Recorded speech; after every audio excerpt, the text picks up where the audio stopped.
Hello बच्चों, आज हम पढ़ेंगे बायो में 5th चैप्टर यानी 2nd यूनिट का 1st chapter principle of inheritance and variation.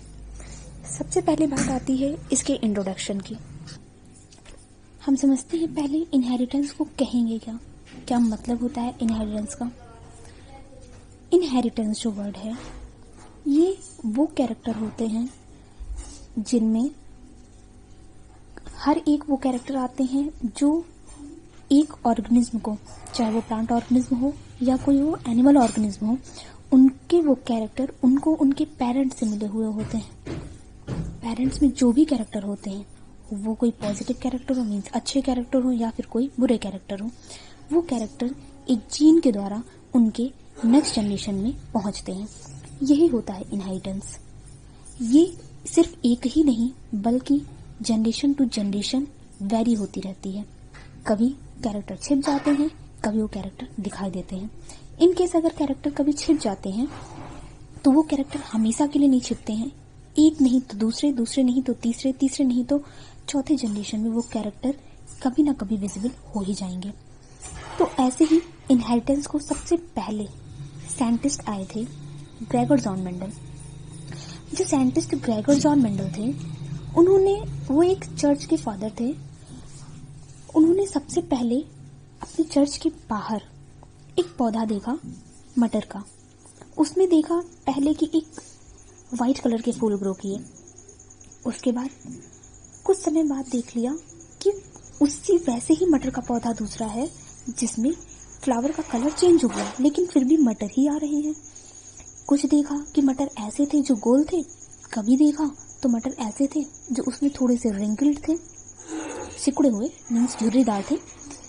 ऐसे ही कई तरह के कैरेक्टर उन्होंने देखे। तो फिर उन्होंने ये जानने की कोशिश की कि कैसे हम ये जान सकते हैं कि मटर का जब एक ही पौधा है, एक ही तरह में सब में फल आ रहे हैं, तो फ्लावर और सीड अलग अलग क्यों है, कैसे है।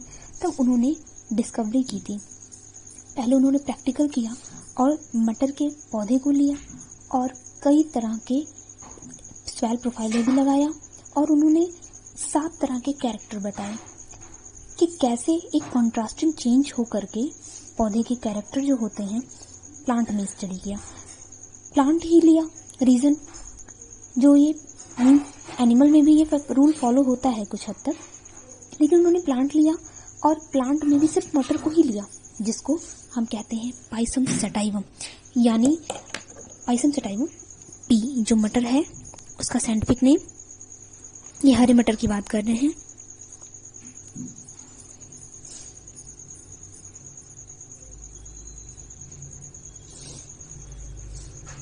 पाइसम सटाइवम मटर के पौधे की बात हो रही है।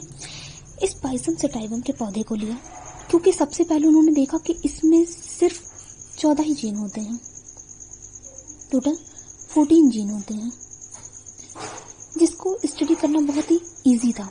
तो जो ग्रेगर जॉन मेंडल थे उन्होंने ये जो मटर के पौधे पर एक्सपेरिमेंट किया था वो 1856 में किया था और लगभग 1863 तक इसकी कंटिन्यू उन्होंने एक्सपेरिमेंट किया और कई सारे उन्हें रिजल्ट मिले। सबसे पहले उन्होंने देखा कि जो मटर के पौधे हैं वो कई कैरेक्टर को शो कर रहे हैं।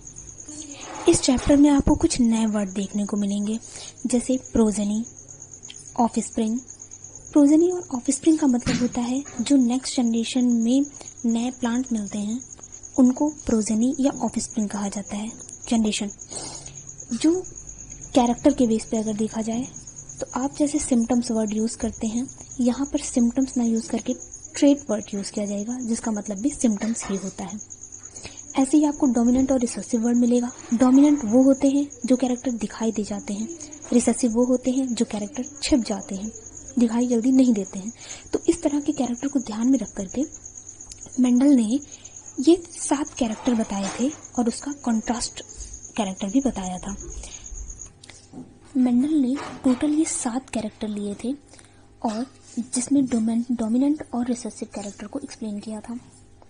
जो 7 कैरेक्टर थे वो कुछ इस तरह थे: सीड का शेप, सीड का कलर, फ्लावर का कलर, फ्लावर की पोजीशन, पोड का शेप, पोड होता है यानी जो सीड मिला था, फली जो मिलती है फली को बोलते हैं।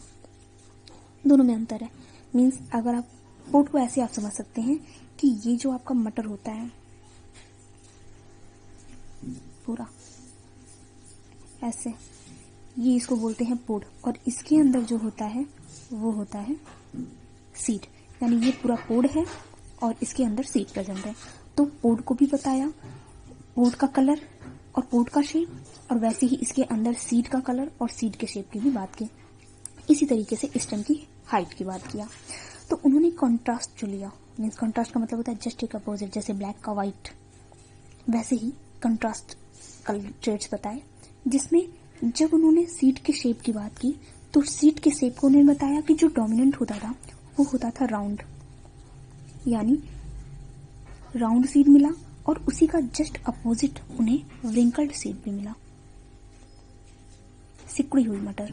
थोड़ी सी ये पूरी की पूरी गोल होती थी और ये थोड़ी सी श्रिंक होती थी, इस तरीके से। ऐसे ही जब सीड के कलर को देखा तो उन्हें सीड का कलर मिला, येलो कलर के सीड मिले और ग्रीन कलर के भी सीड मिले। येलो कलर का डोमिनेंट था यानी अक्सर दिखाई देता था, और रिसेसिव जो होता था वो ग्रीन, यानी कि कैरेक्टर उसका छिप जाता था। अब आते हैं फ्लावर के कलर पे। तो उन्होंने फ्लावर के कलर को दो तरीके का पाया। एक देखा वायलेट कलर होते हैं और दूसरा देखा वाइट कलर होते हैं। जब फ्लावर के पोजीशन पे आए तो दो तरह के एक्सियल फ्लावर उन्होंने सबसे ज़्यादा पाया। एक्सियल फ्लावर का मतलब ये होता है कि कोई फ्लावर प्लांट में कोई फ्लावर ऐसे जा रहा हो और टिप पर जाकर के अगर वो ग्रो कर जा रहा है तो वो होता है टिप पर जाकर ग्रो कर रहा है तो वो एक्सियल कहलाता है। और अगर वो साइड में भी ग्रो करता है यानी टॉप पे जाकर के भी कर रहा है और साइड में भी कर रहा है तो उसको बोलते हैं टर्मिनल। तो एक्सियल को देखा और दूसरा टर्मिनल फ्लावर को भी उन्होंने देखा। जब आते हैं पोड के शेप की ओर तो उन्हें फुल मिले यानी जो पूरे थे, और कुछ कॉन्स्ट्रिक्टेड मिले, जस्ट इसका अपोजिट। मतलब आधे एक तो पूरे कंप्लीट होते थे और कुछ ऐसा होता था जो इनकम्प्लीट होते थे और एबनॉर्मल होते थे, तो उसको कॉन्स्ट्रिक्टेड कहा जाता है। ऐसे ही जब हम पोड के कलर में आते हैं तो हमें उन्हें ग्रीन कलर देखा और उसका जस्ट अपोजिट येलो कलर देखा। ऐसे ही जब स्टेम के शेप की बात आई तो उन्होंने दो तरह के प्लांट को देखा। एक देखा कि पौधे लंबे हैं और दूसरा देखा कि पौधे बौने हैं, डॉर्फ मीन्स बौना। उन्हें दो तरह के मिले। सबसे ज़्यादा उन्होंने जो क्रॉस करवाया था वो लंबे और बौने पौधे पर और कलर को लेकर कराया था। तो ये 7 वो कैरेक्टर हैं जिसको मेंडल ने सबसे पहले मटर में देखा था। आपको कुछ टर्म मिलेंगे, कुछ वर्ड मिलेंगे, उसके बारे में हम आपको बता देते हैं। जैसे कि आपको कुछ वर्ड मिलेंगे, आप वर्ड सुने होंगे F1 प्रोजेनी। F1 प्रोजेनी ये वर्ड कई बार आएगा, यहीं पे आपको उसके मतलब हम बता देते हैं, बार बार ये वर्ड यूज होने वाला है। F1 ये F जो वर्ड है इसका मतलब होता है फिलियल। फिलियल यानी हम कह सकते हैं फिलियल प्रोजेनी का मतलब यही होता है जो जनरेशन में ग्रो प्लांट हो या न्यूबॉर्न बेबी हो उनको कहा जाएगा। तो ये फिलियल यानी कि फिलियल जनरेशन F1 जनरेशन को कही जाएगी। ऐसे ही ट्रेट वर्ड मिलेगा आपको। ट्रेट का मतलब यहाँ पर सिम्टम से होगा, लक्षण। ऐसे ही आपको मिलेगा कुछ वर्ड जैसे ऑफस्प्रिंग।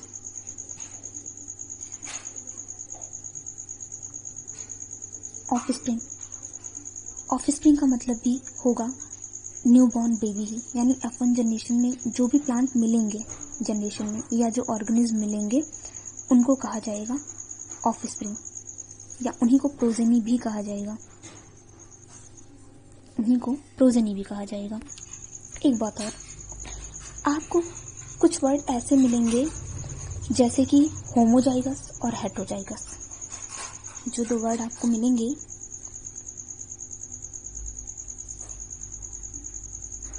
होमोजाइगस और हेटेरोजाइगस। होमोजाइगस और हेटेरोजाइगस। होमो का मतलब होता है सेम, यानी आपको ये पता है जो जीन होते हैं वो हमेशा पेयर में होते हैं। जैसे हमारे अंदर जो क्रोमोसोम्स हैं वो पेयर में होते हैं, क्रोमोसोम पे ही जीन होंगे। तो ये जो क्रोमोसोम्स होते हैं वो आपको XX या XY मिलते हैं, यानी हमेशा वो पेयर में होते हैं। इस पेयर में होने का यही मतलब है कि ये जो होंगे ये होमोजाइगस कहलाएंगे अगर दोनों सेम है। वैसे ही यहाँ पे भी होमोजाइगस में दोनों सेम होंगे, वो कुछ भी हो सकता है। जैसे डोमिनेंट और रिसेसिव दोनों केस में वो होमोजाइगस हो सकता है। जैसे अगर कैपिटल T मिला ये होमोजाइगस हो गया, या कैपिटल T के साथ स्मॉल t मिला तो ये होमोजाइगस स्मॉल t के साथ स्मॉल t मिला तो वो होमोजाइगस हो गया। इसी तरीके से कैपिटल R मिलता है तो होमोजाइगस, स्मॉल r मिलता है तो भी ये होमोजाइगस हो गया। इसी का अगर हम हेट्रोजाइगस देखें, अगर कैपिटल T स्मॉल t मिलता है, अब ये हेट्रोजाइगस हो गया। कैपिटल R स्मॉल r मिलता है तो हमारा ये हेट्रोजाइगस हो गया। इसी तरीके से अगर कैपिटल Y जो येलो को दिखाता है, या फिर हमें स्मॉल y ये हमारा ग्रीन को दिखाता है, अगर ये दोनों होमोजाइगस हैं मीन्स हेट्रोजाइगस, अब क्या बन जाएगा कैपिटल Y स्मॉल y, ये हमारा हेट्रोजाइगस हो जाएगा। ऐसे ही बहुत से आपको वर्ड मिलने वाले हैं। चलिए अब हम अगला पढ़ते हैं मेंडल के बारे में। जो मेंडल ने 3 नियम दिए थे, मेंडल के 3 नियम में जो उनका पहला नियम था, पहले मेंडल के नियम को देखते हैं तीनों। मेंडल के इस 3 लॉ को पढ़ना है, law of dominance, law of segregation और law of independent assortment. 10th में आप पहले भी पढ़ चुके होंगे, लेकिन यहाँ पे हम आपको फिर से बताते हैं। ये जो मेंडल का फर्स्ट और सेकंड लॉ है, ये सिंपल सिर्फ एक कैरेक्टर को लेकर के एक्सप्लेन करता है, यानी इन दोनों को कहा जाता है मोनोहाइब्रिड क्रॉस। इसको मोनोहाइब्रिड क्रॉस कहा जाता है। और जो थर्ड लॉ है इसको डाईहाइब्रिड क्रॉस कहा जाता है। मोनोहाइब्रिड डाईहाइब्रिड का मतलब समझिए। जो मोनोहाइब्रिड वर्ड होता है, मोनो का मतलब होता है एक, यानी किसी एक कैरेक्टर को लेकर। एक कैरेक्टर मीन्स हम ये कह सकते हैं, जैसे अगर हम शेप को लेते हैं तो अगर हम शेप को या फिर हम कलर को लेते हैं, अगर सीट के शेप को लेते हैं तो एक कैरेक्टर का मतलब ये है कि हमें ये और ये लेना होगा, ये कैरेक्टर एक ही माने जाएंगे, जस्ट इसका एक डोमिनेंट और एक रिसेसिव। अगर हम स्टेम की हाइट को लेते हैं, एक कैरेक्टर ये ले लिया तो हमें एक टाल लेना पड़ेगा, एक डॉट लेना पड़ेगा। हम आपको करके बताते हैं अभी।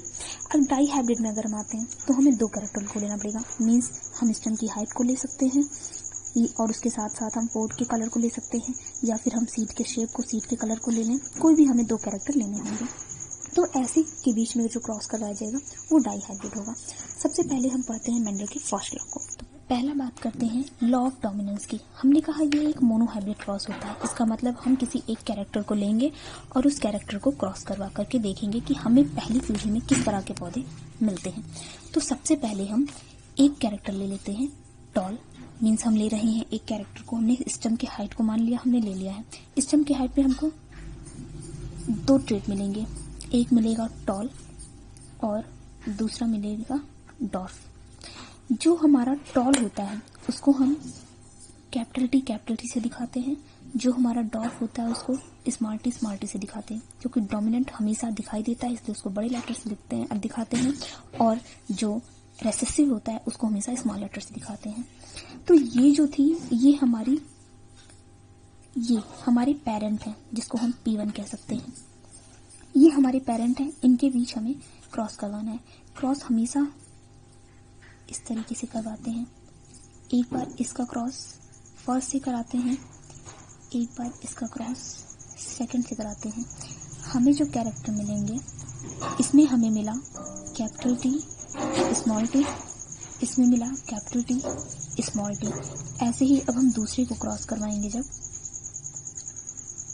इसका क्रॉस इसके साथ कराएंगे, इसका क्रॉस इस लास्ट वाले के साथ कराएंगे, तो हम देखेंगे फिर से हमें capital T small t, capital को हमेशा पहले लिखते हैं क्योंकि वो डोमिनेंट होता है, दिखाई वही देगा, स्मॉल t। हम देख रहे हैं कि जो पहले जो कैपिटल होगा वही डोमिनेंट होगा, यानी कि वही दिखाई देगा। हम देख सकते हैं कि हमें सारे के सारे पौधे हमें लंबे मिले हैं, मीन्स हम कह सकते हैं ऑल और टॉल। ये हमारी F1 प्रोजनी है, F1 जनरेशन। पहली पीढ़ी में हमें सारे पौधे लंबे मिले हैं, जो आगे होगा वही कैरेक्टर शो होगा। तो आगे हमेशा डोमिनेंट कैरेक्टर होता है, यानी ये हमारे सारे पौधे हो जाएंगे लंबे।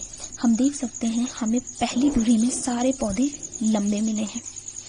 अगर हम ऐसे ही ये तो सिर्फ मेंडल ने फर्स्ट लॉ में डोमिनेंस में बताया कि फर्स्ट लॉ में सारे हमेशा डोमिनेंस स्टेज जो होती है उसमें छिपे हुए कैरेक्टर नहीं दिखाई देंगे, वो कैरेक्टर छिपे हुए होंगे जो अगली पीढ़ी में निकल के आ सकते हैं। इस बात को अगली पीढ़ी यानी अगली जो रूल है उसमें इसको दिखाया गया है। अगर हम बात करते हैं लॉ ऑफ सेग्रीगेशन की, इसको इंग्लिश में बोलते हैं पृथक्करण का नियम। मीन्स पृथक का मतलब है सेपरेट करने का रूल। तो ये जो मेंडल का सेकंड लॉ है वो फर्स्ट लॉ में छिपे हुए कैरेक्टर को बाहर निकाल देता है। जैसे हमने यहाँ पर लंबे और बौने दोनों पौधे लिए थे, लेकिन पहली पीढ़ी में हमने देखा कोई भी हमें बौने पौधे नहीं मिले हैं। इसका मतलब है कि बौनेपन का जो कैरेक्टर है वो अब छिप चुका है। अगली पीढ़ी में वो आता है या नहीं, ये मेंडल के दूसरे लॉ में एक्सप्लेन होता है। मान लिया कि हम पहली पीढ़ी, इसको हम P1 मानते हैं, P2 मानते हैं, सॉरी, पहला पेरेंट ये था, दूसरा पेरेंट यहाँ पे है। इसका हमें आपस में क्रॉस कराना है, यानी हम कैपिटल T स्मॉल t, ये हमारी पहली पीढ़ी है और इसका हम करवा रहे हैं क्रॉस।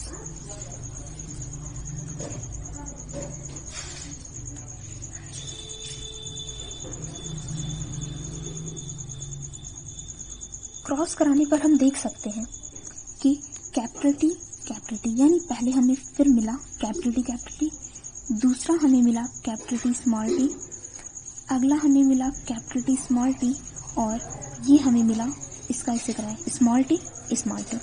हम समझ सकते हैं ये जो हमारा पहला है ये कैपिटल T, ये पौधा हमारा लंबा है पूरी तरह से, ये पौधा हमारा पूरी तरीके से बौना है।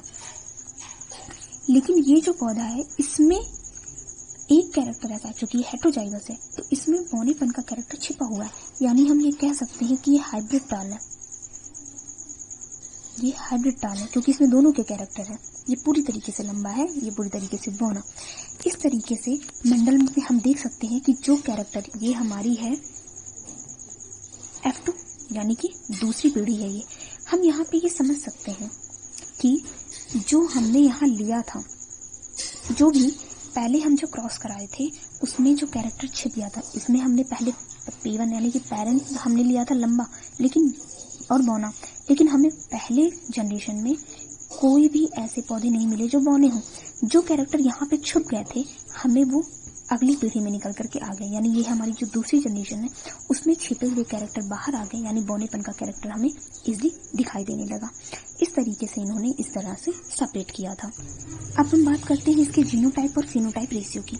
जीनोटाइप का मतलब होता है जीन देखने में कैसे हैं। हम देख सकते हैं कैपिटल T एक ही ऐसा है जो कैपिटल T है, इसका मतलब है कि एक दो ऐसे हैं जो सेम तरह से हैं यानी हाइब्रिड टाल है यानी 2, और एक ऐसा पौधा है जो पूरी तरीके से बौना है, यानी हमें जीनोटाइपिक रेशियो मिला 1:2:1। इसी तरीके से फिनोटाइप का मतलब होता है फिजिकल, यानी देखने में कैसा दिख रहा है। तो ये पौधा हमें लंबा दिखेगा, ये भी लंबा दिखेगा, एक बौना दिखेगा, यानी हम कह सकते हैं हमें 3 पौधे लंबे दिख रहे हैं, 1 पौधे बौने दिख रहे हैं। इसका मतलब है लॉ ऑफ सेग्रीगेशन में जो फिनोटाइपिक रेशियो होगा वो 3:1 का रेशियो होगा। ये तो रही बात आपकी दूसरे लॉ की।